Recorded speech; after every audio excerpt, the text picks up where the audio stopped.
Welcome back.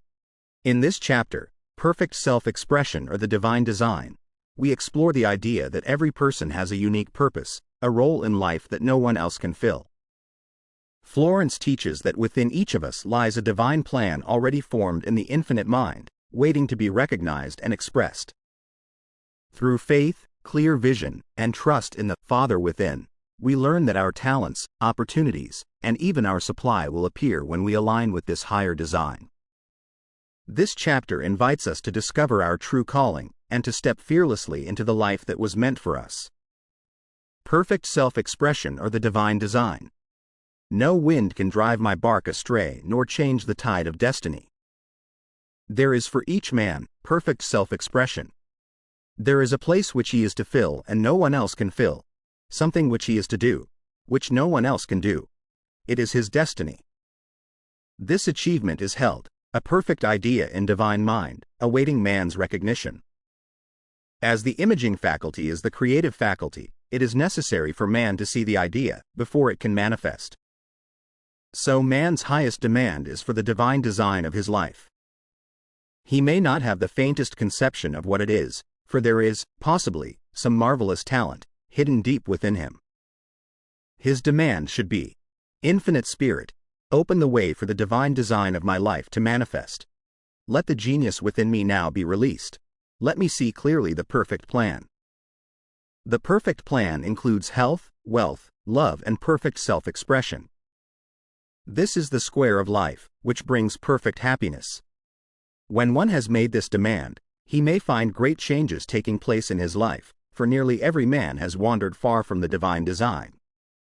I know, in one woman's case, it was as though a cyclone had struck her affairs, but readjustments came quickly, and new and wonderful conditions took the place of old ones. Perfect self-expression will never be labor, but of such absorbing interest that it will seem almost like play.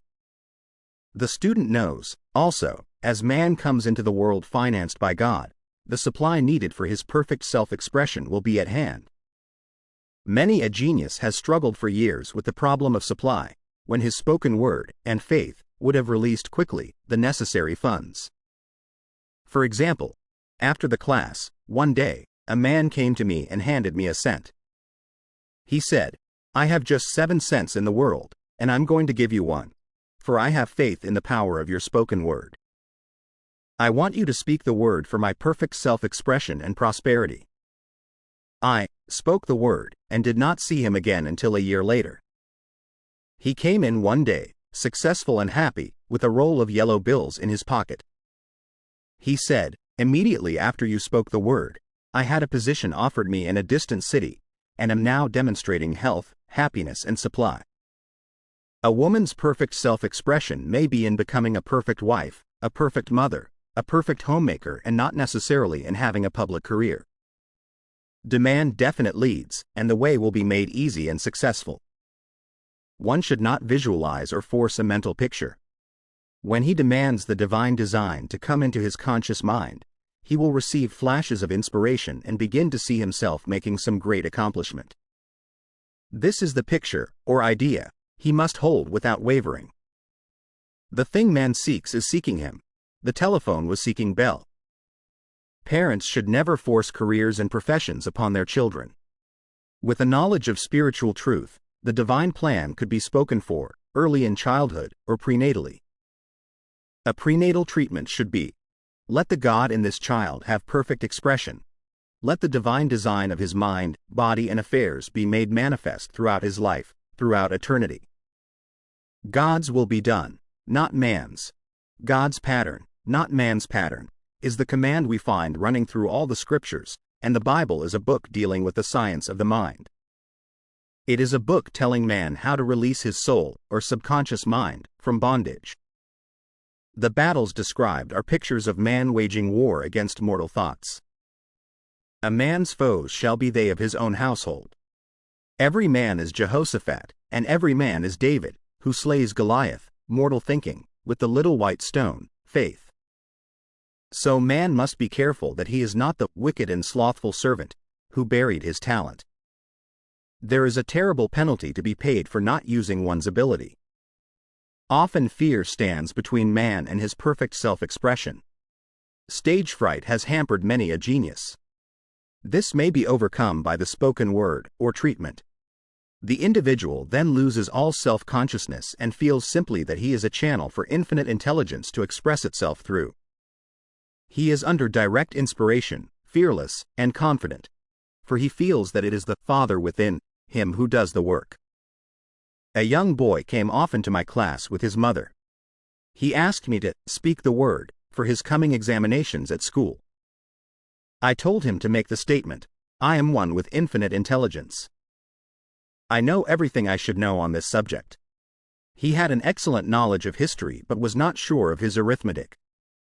I saw him afterwards, and he said, "I spoke the word for my arithmetic and passed with the highest honors, but thought I could depend on myself for history and got a very poor mark." Man often receives a setback when he is too sure of himself, which means he is trusting to his personality and not the Father within. Another one of my students gave me an example of this. She took an extended trip abroad one summer, visiting many countries, where she was ignorant of the languages. She was calling for guidance and protection every minute, and her affairs went smoothly and miraculously. Her luggage was never delayed nor lost. Accommodations were always ready for her at the best hotels, and she had perfect service wherever she went. She returned to New York.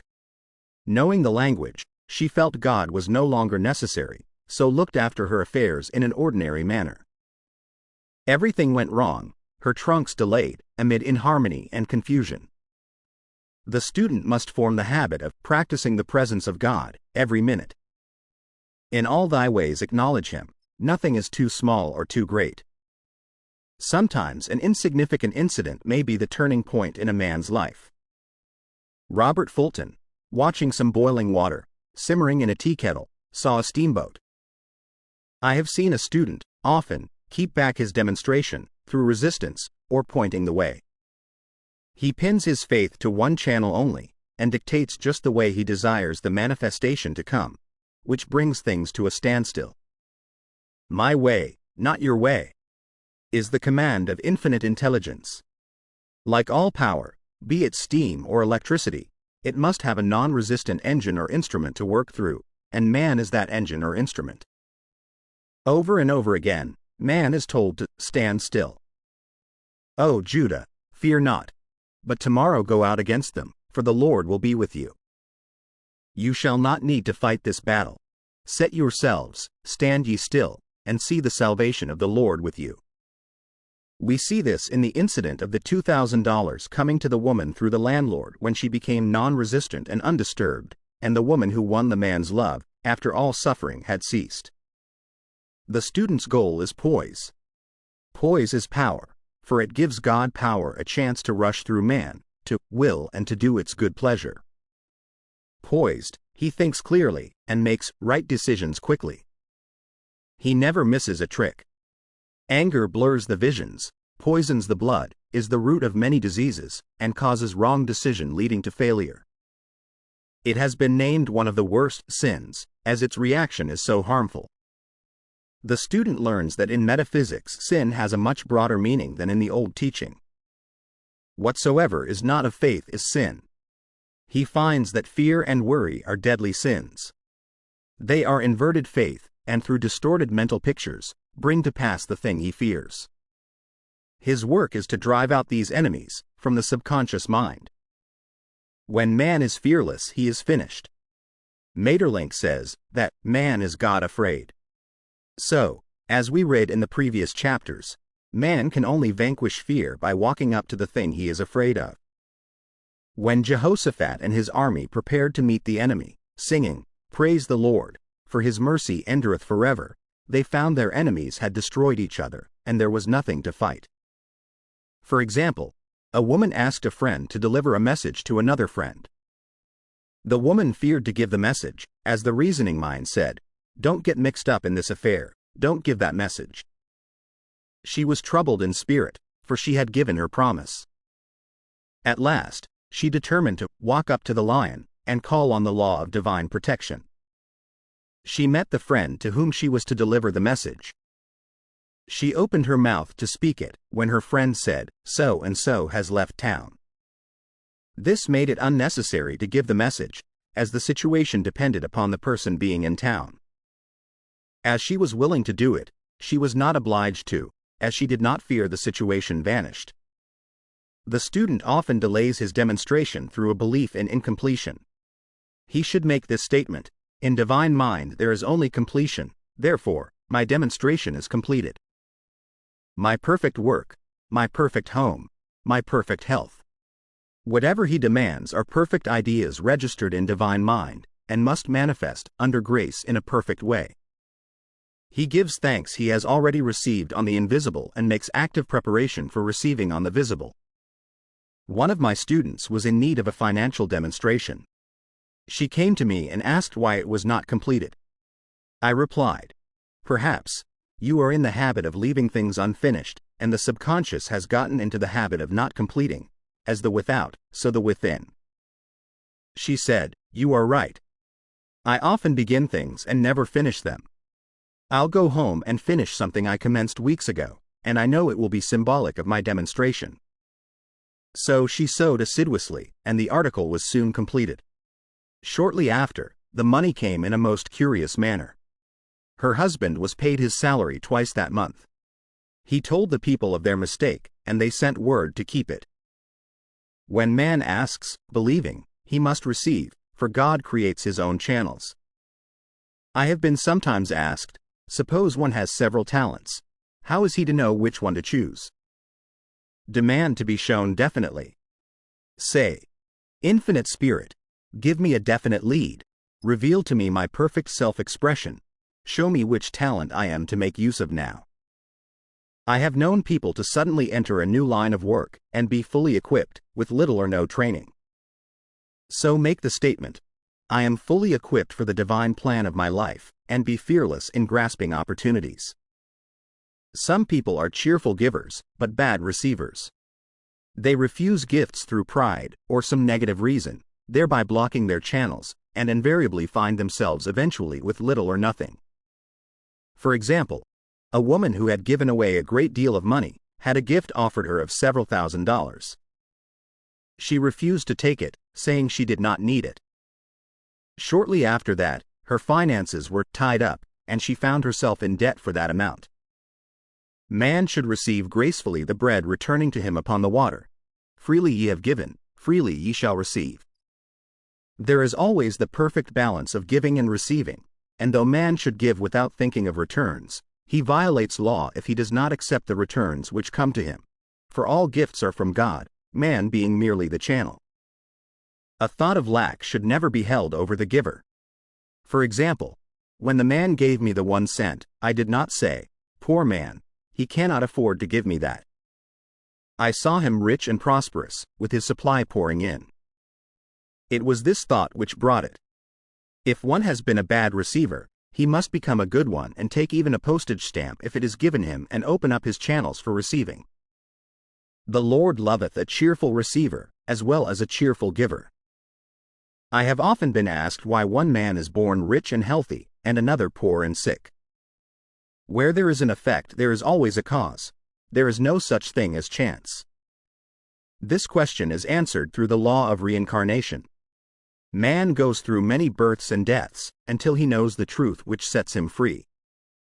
He is drawn back to the earth plane through unsatisfied desire, to pay his karmic debts, or to fulfill his destiny. The man born rich and healthy has had pictures in his subconscious mind, in his past life, of health and riches, and the poor and sick man, of disease and poverty. Man manifests, on any plane, the sum total of his subconscious beliefs. However, birth and death are man-made laws, for the wages of sin is death, the Adamic fall in consciousness through the belief in 2 powers. The real man, spiritual man, is birthless and deathless. He never was born and has never died, as he was in the beginning, he is now and ever shall be. So, through the truth, man is set free from the law of karma, sin and death, and manifests the man made in his image and likeness. Man's freedom comes through fulfilling his destiny, bringing into manifestation the divine design of his life. His Lord will say unto him, Well done, thou good and faithful servant. Thou hast been faithful over a few things. I will make thee ruler over many things, death itself. Enter thou into the joy of thy Lord, eternal life. So, in essence, this chapter reminds us that our greatest fulfillment comes from expressing the divine design already planted within us. When we release fear, trust the guidance of infinite intelligence, and remain open to giving and receiving, the path unfolds naturally, often in ways we could never have planned ourselves. Perhaps the question to carry with you today is this: what unique expression of life is waiting to come through you? Thank you for listening. If you enjoy these readings and reflections, consider subscribing, and join me in the next chapter.